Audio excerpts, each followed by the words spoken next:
nasaan na sila, Dave? Inuwi na ho si Ninyo. Inaantok na ho kasi. Tawag na lang daw po siya sa inyo. Eh, ba't ka nila iniwan? Hindi ka nila sinama? Hindi ho eh. Ma'am, magpapaalam mo sana ako sa inyo. Baka pwedeng umuwi muna ako kasi hanapin ko yung kapatid ko eh. Oh, sure. Go ahead na. Wala ka nang silbi dito. Pero bukas, bumalik ka kaagad, ha? Pag binalik si Ninyo. Sige po, ma'am. Salamat po.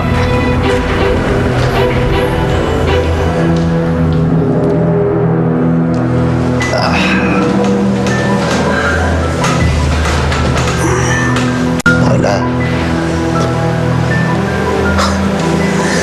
Alam mo, sa dami na nangyari sa atin, dapat at home ka na. Ha?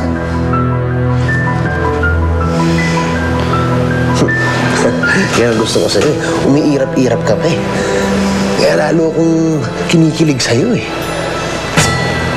Alam mo, bakit hindi mo na lang enjoyin? Malay mo, ma-inlove ka pa sa akin.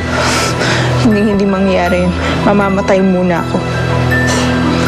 Sakit mo magsalita? Bakit? Sino ba type mo, si Roldan? Hindi ka masagot.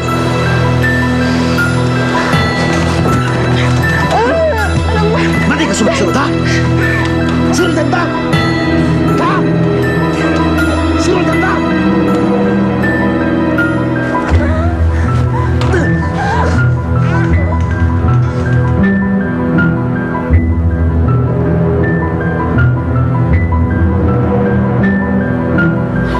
Mayroon akong good news!